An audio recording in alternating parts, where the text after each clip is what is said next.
Hello প্রিয় বন্ধুরা, তোমরা সবাই কেমন আছো? আশা করি তোমরা সবাই ভালো আছো, আমিও ভালো আছি। তো প্রিয় বন্ধুরা, আজকেও তোমাদেরকে নতুন একটি গল্প শোনানোর জন্য চলে এলাম। তো চলো দেরি না করে গল্প শুরু করা যাক। তো প্রিয় বন্ধুরা, আমি সুমন। আমি শহরে থাকি। শহরে থাকি বলতে আমার স্ত্রী দেশের বাড়িতে থাকে, কারণ সে অন্তঃসত্ত্বা। আমি শহরে চাকরি করতাম। এখানে সব কিছু এক হাতে সামলাতে পারি না বলে সে যেহেতু অসুস্থ, তাকে আমি বাড়িতে রাখলাম। তো এখন প্রশ্ন হচ্ছে, শহরে আমি থাকি কোথায়? শহরে থাকি, আমার শাশুড়ি শহরে থাকেন। উনি একটা বেসরকারি অফিসে কাজ করেন, বেশ ভালো মায়না পান। তো আমি মেসে কেন থাকবো? আমার শাশুড়ির কথা যে, বাবা তুমি আমাদের বাড়িতেই থাকো, কেন অন্য কোথাও থাকতে হবে তোমাকে? আমি যা খাই তুমিও তাও খাবে, এতে করে চলে যাবে। আমি বললাম, আমার জন্য ভালোই হলো, খারাপ না। আমি সুস্মিতাকে বললাম যে, আম্মা এভাবে বলল আমাকে, আমি কি তার ওখানে থাকবো? সুস্মিতা কোনো আপত্তি করলেন না। বলল, হ্যাঁ, এখন যেহেতু আমাদের একটু সমস্যার সময় চলছে, তুমি মার কাছেই থাকো। এতে করে আমাদের 2 টাকা বেঁচে গেলে আমাদের আয় হবে। সামনে তো ডেলিভারি আছে, অনেক টাকা খরচ আছে। যাক, ওর কথা শুনে আমি কিছুটা আসান পেলাম। আমি শাশুড়ি মার কাছে থেকেই আমার চাকরি জীবন চালিয়ে যাচ্ছিলাম। আমার শাশুড়ি, যদিও উনি একজন চাকরিজীবী মহিলা, তারপরেও উনি আমার খাওয়া-দাওয়া, চলাফেরা, কাপড়-চোপড় ধোয়া থেকে সব কিছুতেই মারাত্মক টেক কেয়ার করতেন।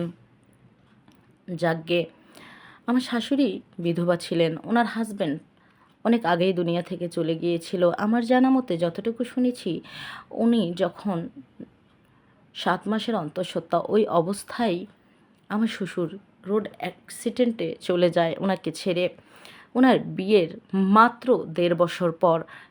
তারপর থেকে সুস্মিতাকে মানুষ করতে যেয়ে নিজের জীবনের সবটুকু লাগিয়ে দিয়েছে উনি। উনি আর কখনো নতুন করে বিয়ে করবেন বা একটি বয়ফ্রেন্ড রাখবে বা একটু আনন্দ ফুর্তি করবে, এরকম কোনো ধ্যান ধারণা তার মাঝে ছিল না। সে এইভাবেই তার জীবনের প্রত্যেকটা দিন পাড়ি দিয়ে এসেছে। উনি খুবই স্মার্ট একজন মহিলা ছিলেন। যেমন ফর্সা ছিল গায়ের রং, তেমনি উঁচা লম্বা, তেমনি দেখতে সুন্দরী। যাই হোক, আমার শাশুড়ি মাকে আমার দেখতে খুবই ভালো লাগতো। তার যে আচরণ, চলাফেরা, তার যে ওয়েটনেস, তা আর বলার অপেক্ষা রাখে না। তো প্রিয় বন্ধুরা, আমার শাশুড়ি লুজ ফিটিং জামাকাপড় পরতো। লুজ ফিটিং জামাকাপড়ের উপর দিয়ে যা ভেসে থাকতো তা একদম দেখার মতো। হ্যাঁ, তার ডাবের অংশ ছিল খুবই, খুবই একদম নিদারুণ অবস্থা। দেখলে যে কেউ তার মনোরঞ্জন করতে বাধ্য হবে, এরকম ছিল তার অবস্থান। তো এই দেখে দেখে আমি প্রায় নিজেকে সামলাতে পারতাম না। তারপরও সে তো শাশুড়ি মা, তাকে কি আর ওসব কিছু বলা যায়? আমি একজন বিবাহিত পুরুষ, আমি তো আর এভাবে থাকতে পারি না। মাঝে মাঝে তো একটু মনের মধ্যে নাড়াচাড়া দিবে, এটাই স্বাভাবিক। আমি অফিস শেষ করে বাসায় আসতাম। প্রতিদিন সমস্যা না হলেও বেশ কিছু সময় সমস্যা হয়েই থাকে। আমি কি করতাম, মোবাইলে ওসব দেখতাম। দেখে দেখে আমার নিজের ইচ্ছেগুলোকে পূরণ করতাম।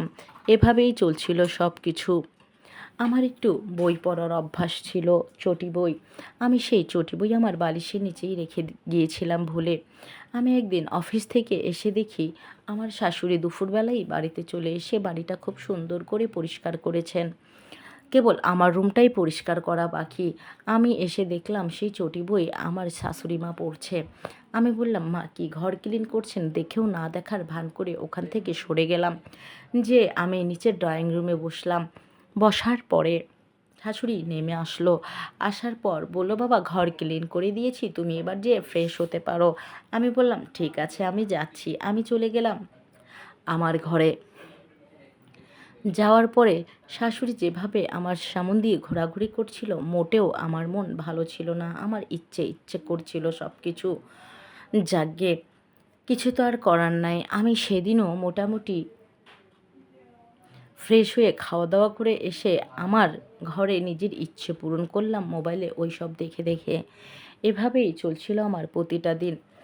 একদিন আমার শাশুড়ির ঘরে যেতেই বাথরুম পড়ে। আমি বাথরুমের দিকে যাচ্ছিলাম, দেখলাম শাশুড়ির ঘর থেকে হালকা হালকা কিছু উজ্জ্বলতা গ্লাসে এসে লাগছিল। আমি শাশুড়ির ঘরের জানালায় ফুঁসি মারলাম, মেরে দেখছিলাম শাশুড়ি আমার সেই মোবাইলে ওইসব দেখছে, মুখটা ঘুরিয়ে রেখেছে, ঘুরিয়ে রেখে তার ইচ্ছে পূরণ করছে। আমি বললাম, ও আচ্ছা, তাহলে এভাবেই জীবনযাপন করে এগিয়ে গেছেন ইনি। বুঝতে পারলাম ওনার অনেক কষ্ট হয়। তারপরে বুঝতে দিলাম না যে পুরা বিষয়টা আমি দেখে নিয়েছি। আমি সুন্দর করে ওখান থেকে আমার বাথরুমের কাজ ছেড়ে আমার রুমে চলে আসলাম। আসার পরে বারবার ওই দৃশ্য আমার চোখে আটকিয়ে রয়েছে, ঘুরে বেড়াচ্ছিল সেই দৃশ্য, কিছুতেই সরাতে পারছিলাম না সেই দৃশ্যটাকে আমার চোখ থেকে। আমি খুব সুন্দর করেই সেই রাতটাও কাটিয়ে দিলাম। দেওয়ার পরে আমি অফিসের উদ্দেশ্যে রওনা হয়ে গেলাম। আমার শাশুড়িও অফিসে বের হয়ে গেল। সকাল সকাল উঠে দেখলাম একদম গা গোসল ধুয়ে মাথার মধ্যে টাওয়াল পেঁচিয়ে সে সমস্ত খাবার দাবার আয়োজন করে এবং দুপুরের টিফিনেরও ব্যবস্থা করে দিয়েছে। আমি নীরবে তাকিয়ে রইলাম। তাকিয়ে থাকার পরে বলল, কি হয়েছে সুমন বাবা, তুমি খাচ্ছ না কেন? আমি বললাম, হ্যাঁ হ্যাঁ খাচ্ছি। আমি খাওয়া দাওয়া করে আমরা একসঙ্গেই বেরোলাম। বেরোয়ার পর শাশুড়ি চলে গেলেন অফিসে, আমি চলে গেলাম আমার অফিসে। আমার কিছুতেই ভালো লাগছিল না। তারপরেও আমি অফিসের কাজ শেষ করে বাড়ির দিকে চলে এসে সুস্মিতার সঙ্গে কথা বলি ভিডিও ফোনে কথা বলে সুস্মিতাকে আমার ইচ্ছেগুলোর বিষয়ে ওকে অবগত করি। আর সুস্মিতা আমাকে বলে, ব্যাস আর কয়টা দিনই তো, তুমি তো বাড়িতেই আসবে, আর একটু সহ্য করে থাকো। আমি বললাম, আচ্ছা ঠিক আছে। সেদিন আমার শাশুড়ি আসতে লেট হয়েছিল। শাশুড়ি মা আসতে না আসতেই আমি ওনাকে এক গ্লাস শরবত দিয়ে দিলাম। শরবতের মধ্যে মিশিয়ে দিয়েছিলাম কিছুটা ঘুমের ওষুধ। দেওয়ার পরে সে সেটা খুবই তৃপ্তির সঙ্গে পান করার পরে বলল, আজ আমার শরীরটা মারাত্মক ক্লান্ত, আমি ঘুমোতে গেলাম বাবা, যা কাজ কাম আছে সব কিছু কালকে সকালে উঠে করে নিব। আমি বললাম, আচ্ছা ঠিক আছে মা, আপনি ঘুমোতে চলে যান, বাসি খুশি যা আছে তাই খেয়ে নিব। বলল, আচ্ছা ঠিক আছে, তুমি আসান করলে আমাকে। এই বলে শাশুড়ি মা শুতে চলে গেল। অন্যদিকে আমি অপেক্ষা করছিলাম যে শাশুড়ি কখন ঘুমায়। পরে কিছুটা সময় টিভি দেখছিলাম বসে বসে। টিভিতে আমি বড় পর্দা করে ওসব ছেড়ে রেখেছিলাম। ছেড়ে রেখে মনের আনন্দে আমি দেখছিলাম। দেখতেই দেখলাম ঘড়িতে রাত 1:30 বেজে গেছে। আমি টিভিটা বন্ধ করে দিয়ে শাশুড়ির ঘরে গেলাম, যেয়ে দেখি সে খুব সুন্দর করে ঘুমোচ্ছে।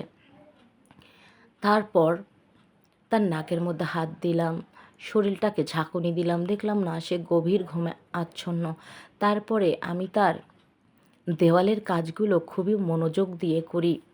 ঘষা মাজার যে কাজ আছে আমি তা আমার একদম খুবই খুবই ভালোবাসা এবং দক্ষতার সঙ্গে মন দিয়ে করতে থাকি। করতে করতেই তার ঘরের মেঝের কাজটাও আমি করে নিলাম খুবই আদব কায়দার সঙ্গে এবং খুব আরামের সঙ্গে, যাতে ফ্লোরের কোথাও কোনো ব্যথা বা কোথাও কোনো দাগ না থেকে যায়। যাই হোক, এভাবে আমি ওয়ালের চারো সাইডের কাজ করি এবং মেঝের কাজটাও করে নিলাম।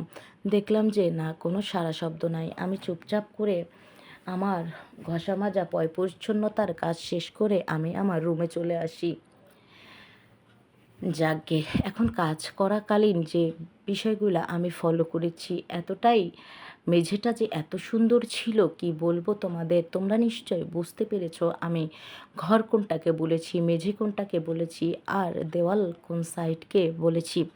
যাই হোক প্রিয় বন্ধুরা, এভাবেই সেদিনের কাজটা শেষ করলাম। মাঝখানে একদিন গ্যাপ দিলাম, দেওয়ার পরে আমি একদিন পর আবারও সে অনেক ক্লান্ত হয়ে আসলো। পরের দিন আমাদের ছুটি ছিল। ছুটির আগের দিন আসার পরে বললাম, মা এক গ্লাস শরবত খেয়ে নেন, আপনার ভালো লাগবে। বলল, তুমি অনেক লক্ষ্মী বাবা, সুমন দাও খেয়ে। পরে উনি খেয়ে নেয়। খাওয়ার পরে বলল, মাথাটা ঝিমঝিম কেন জানি করছে। আমি বললাম, কাল তো ছুটি আছে, আজকে শুয়ে নেন, তাছাড়া দুপুরের অনেক খাবার রয়ে গেছে, রাতে যদি ক্ষুধা লাগে আমরা এটাই খেয়ে নেব। বলল আচ্ছা ঠিক আছে। শাশুড়িমা আর দেরি না করে খুব সুন্দর করে গা গোসল পরিষ্কার করে সে চলে গেল শুতে। শোয়ার পরে আমি আবারও টিভি ছেড়ে দিলাম। টিভিতে বসে বসে মুভি দেখছিলাম। সেই মুভিটা জবরদস্ত ছিল। একদম ফ্লোরকে এমনভাবে সে ঘষা মাজা করে পরিষ্কার করছিল, তা দেখে আমার তো আর কি বলবো, ইচ্ছেকে দাবিয়ে রাখা গেল না। এই দেখতে দেখতেই প্রায় বেশ কিছুটা সময় কেটে গেল। আমি ভাবলাম শাশুড়িমাও ঘুমিয়ে পড়েছে, যাই ওনার দেওয়াল ঘরের কাজটা আমি সম্পূর্ণ করে দিয়ে আসি। তারপর আমি চুপচাপ করে ওনার ঘরে গেলাম। যাওয়ার পরে দেওয়ালের চারো সাইড থেকে শুরু করে দেওয়ালের গোড়া থেকে একদম মাথা পর্যন্ত আমি খুবই সুন্দর করে মেজে মেজে একদম পরিষ্কার করে দিয়েছি। দেওয়ার পরে আমি তার মেঝেটাকে খুব সুন্দর করে পরিষ্কার করছিলাম। এমন সময় দেখলাম শাশুড়ি মা লাড়াচাড়া দিয়ে উঠল। আমি একটু চুপ করে থাকলাম। তারপরে দেখলাম আবারও ঘুম ঘুম ভাব। তারপরে আমিও আবার সেই ফ্লোর পরিষ্কার করা কাজটি চালিয়ে যেতেই থাকলাম। এমন সময় হুট করে শাশুড়ি মা চোখ খুলে আমাকে দেখে বলল, এটা কি করছো তুমি? আমি ভয়ে তড়িঘড়ি করে নেমে এসলাম। নেমে আমার ঘরে চলে গেলাম। যাওয়ার পর পরের দিন সকালে তো ছুটির দিন, শাশুড়ি মা কথা বলছেন না। তার কথা না বলায় আমি খুব কষ্ট পেলাম। হ্যাঁ, যে কোনো দিনও সে এরকম করে নাই। আমার দ্বারায় মারাত্মক অপরাধ হয়ে গেছে। আমি এটা কি করলাম আবেগের বশে এসে, আমার মোটেও ঠিক হয়নি। তাকে না জিজ্ঞাসা করে তার ঘরবাড়ি পরিষ্কার করা। সে অনেকটা মন খারাপ করেছে। আমাকে আর খেতেও ডাকছেন না। সকালে নাস্তাটা রেখে দিয়েছিল টেবিলের উপরে, কিন্তু কথা বলল না। আমি খাইনি। আমিও আমার ঘর থেকে নামিনি। দুপুরে শাশুড়িমা ঢাকনা সরিয়ে দেখে যে আমার খাবার ঢাকাই পড়ে আছে। তখন আমাকে বলল, সুমন খাবার খেয়ে নাও। তখন আমি বললাম, আম্মা আপনি কেন আমার সাথে কথা বলছেন না? আমার সাথে কথা বলেন, আমার খুবই কষ্ট হচ্ছে। আপনি কেন আমার থেকে এত দূরে দূরে থাকছেন?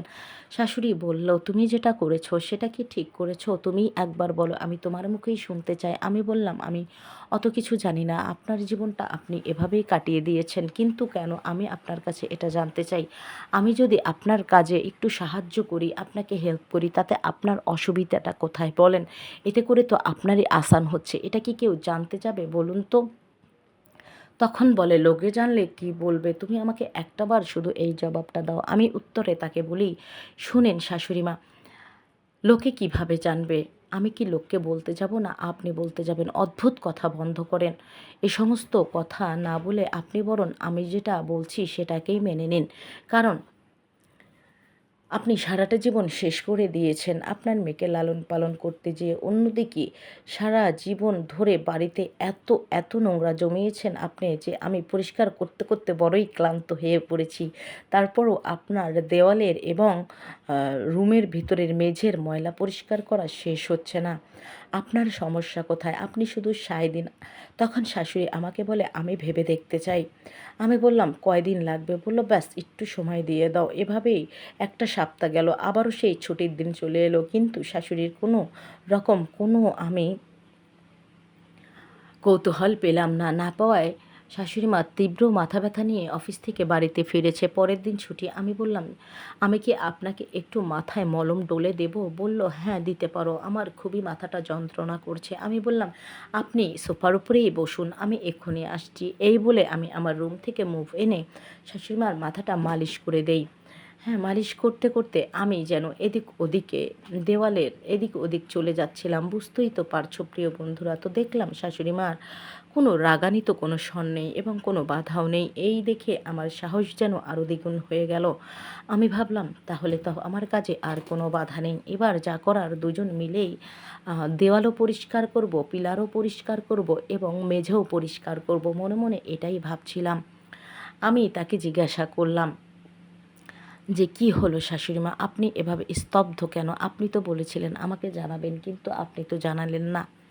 তখন শাশুড়ি মা আমাকে বলল, দেখো আমাকে আরও সময় দাও। বললাম, আর কিসের সময়? আর কোনো সময় নাই। এই বলে আমি শাশুড়ি মাকে খুব সুন্দর করে করে দেওয়ালগুলো আলতোভাবে ভাবে পরিষ্কার করতে থাকি, ঘষে ঘষে ঘষে ঘষে। কিন্তু শাশুড়ি মা দেখলাম যে না, কিছুই বলছে না, সে চুপচাপ করে আছে। আমার কাজে সে অনেকটা আনন্দিত, তার মুখ দেখলেই বোঝা যায়। এজন্য আমি আমার কাজ কন্টিনিউ রাখলাম। আমি বললাম যে, "শাশুড়িমা, এখন কি তাহলে আমি আপনার ইচ্ছে মতোই ওয়াল এর চারো সাইড ঘষে ঘষে পরিষ্কার করতে পারি? আর তো কোনো সমস্যা নেই?" শাশুড়িমা মুচকে হেসে বলল, "হ্যাঁ, আমি তোমার কাজে অত্যন্ত খুশি। পরিচ্ছন্নর কাজ করছো তুমি। হুম, তোমার ইচ্ছে মতো তোমার কাজ তুমি করো। আমি অনেক খুশি হয়েছি।" শাশুড়িমার এই কথা শুনেই আমি সুন্দর করে ওনার বাড়ির যে রুমের পাইলিং নষ্ট ছিল সেখানে আমি পাইলিং করা শুরু করে দিলাম। যাই হোক, এভাবেই কন্টিনিউ, আর জোরাজুরির দরকার হলো না। আমরা দুজন মিলেই মোটামুটি বাড়ির কাজটি প্রতিদিনই করতে থাকি। মিলেমিশেই করি, তাতে করে আমরা দুজনেই অনেক আনন্দিত হই। তো প্রিয় বন্ধুরা, আজকের গল্পটি এখানেই শেষ করছি। দেখা হবে পরবর্তী আবার কোনো নতুন গল্প নিয়ে। ততক্ষণ পর্যন্ত তোমরা সবাই ভালো থেকো, সুস্থ থেকো। তার আগে বলে নিচ্ছি, যদি আমার গল্প তোমাদের কাছে ভালো লাগে অবশ্যই like, comment and share, subscribe করে আমার পাশে থাকতে একদমই ভুলো না। Bye bye and take care.